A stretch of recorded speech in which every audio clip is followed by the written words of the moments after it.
Cheating എന്ന് പറയുമ്പോൾ നമ്മുടെ മനസ്സിൽ ആദ്യം വരുന്നത് ഫിസിക്കൽ ചീറ്റിംഗ് ആണ്. ഇപ്പോൾ ഫിസിക്കലി ഒന്നും സംഭവിച്ചില്ല, അതായത് ശാരീരികമായിട്ടൊന്നും സംഭവിച്ചില്ലെങ്കിൽ പോലും ആ ബന്ധം ബ്രേക്ക് ആവാൻ വേറെ എന്തെങ്കിലും ചാൻസസ് ഉണ്ടോ? യെസ്, ഉണ്ട്. അതാണ് ഇമോഷണൽ ചീറ്റിംഗ്. ഇന്ന് നമ്മൾ ഡിസ്കസ് ചെയ്യുന്നത് what is the difference between emotional cheating and physical cheating. First of all, physical cheating എന്താണെന്ന് അറിയില്ലേ? നമ്മളിപ്പോൾ ഒരു റിലേഷൻഷിപ്പ് കമ്മിറ്റ് ചെയ്തതിന് ശേഷം മറ്റൊരാളുമായിട്ട് ശാരീരികപരമായിട്ട് ഒരുപാട് അടുപ്പം കാണിക്കുകയാണെന്നുണ്ടെങ്കിൽ അത് ഫിസിക്കൽ ചീറ്റിംഗ് ആണ്.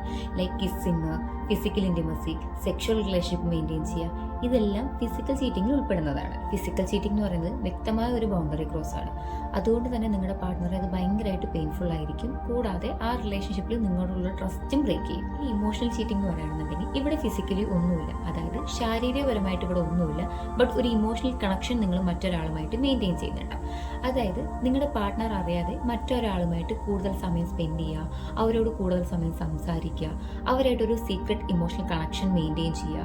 അവരില്ലാതെ നിങ്ങൾക്ക് പറ്റില്ല എന്ന് തോന്നുകയാണ്. അതായത് ഇവരുടെ അടുത്താണ് നിങ്ങളുടെ സീക്രട്ട് ആയിട്ടുള്ള എല്ലാ ഫീലിങ്സും നിങ്ങൾ ഷെയർ ചെയ്യുന്നത്.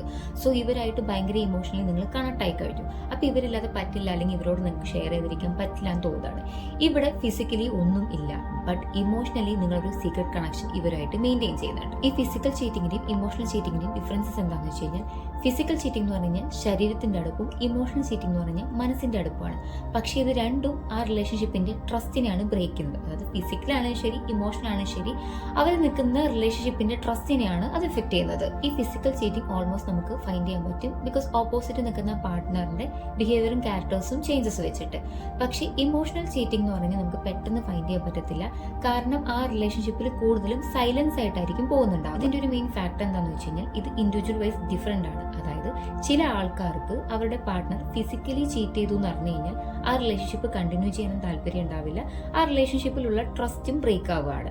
വേറെ ചില ആൾക്കാർക്ക് ഇമോഷണലി ആണ് ചീറ്റ് ചെയ്തിട്ടുള്ളത്, ഫിസിക്കലി വേറൊരാളായിട്ട് ഒരു അറ്റാച്ച്മെന്റോ കാര്യങ്ങളോ ഇല്ലാന്നുണ്ടെങ്കിൽ പോലും അവരായിട്ടുള്ള ആ ഒരു കണക്ഷനും കാര്യങ്ങളൊക്കെ ബ്രേക്ക് ആയി ആ റിലേഷൻഷിപ്പ് ഇനി കണ്ടിന്യൂ ചെയ്യാനേ താല്പര്യം ഉണ്ടാവില്ല. അതായത് അവരുടെ പാർട്ട്ണർ വേറൊരാളുമായിട്ട് കണക്ട് ആയി, അല്ലെങ്കിൽ വേറൊരാളുമായിട്ട് ഇമോഷണലി ആൻഡ് ഫിസിക്കലി അറ്റാച്ച്ഡ് ആയി തന്നെയായിരിക്കും അവർ ട്രസ്റ്റ് ചെയ്യുന്നുണ്ടാവും. ഈ ഇമോഷണൽ ചീറ്റിംഗ് എങ്ങനെ സ്റ്റാർട്ട് ചെയ്യുന്നത് വെച്ച് കഴിഞ്ഞാൽ, ഫസ്റ്റ് ജസ്റ്റ് ഫ്രണ്ട്സ് ആയിരിക്കും, പിന്നെ ഔട്ടിങ്ങിന് പോകും, സംസാരിക്കും, ആരെങ്കിലും ചോദിച്ചു കഴിഞ്ഞാൽ nothing serious, we are just friends എന്ന മറുപടി ആയിരിക്കും കൊടുക്കുന്നുണ്ടാവുക.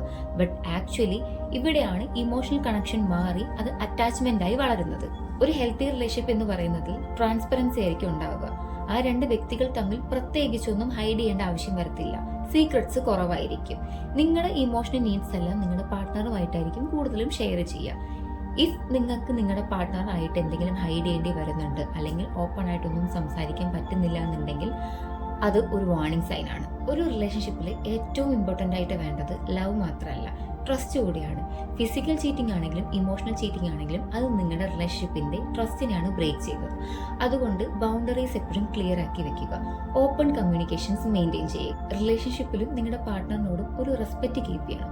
ബിക്കോസ് ഒരു റിലേഷൻഷിപ്പ് തകരാൻ വലിയൊരു റീസൺ ഒന്നും വേണ്ട, ചെറിയൊരു സീക്രട്സ് മതി. ഈ വീഡിയോ നിങ്ങൾക്ക് ഇഷ്ടപ്പെട്ട് കഴിഞ്ഞാൽ ലൈക്ക് ചെയ്ത് സപ്പോർട്ട് ചെയ്യണേ. കൂടുതൽ സൈക്കോളജി റിലേറ്റഡ് വീഡിയോസിനായിട്ട് ചാനൽ സബ്സ്ക്രൈബ് ചെയ്യാൻ മറക്കരുത്.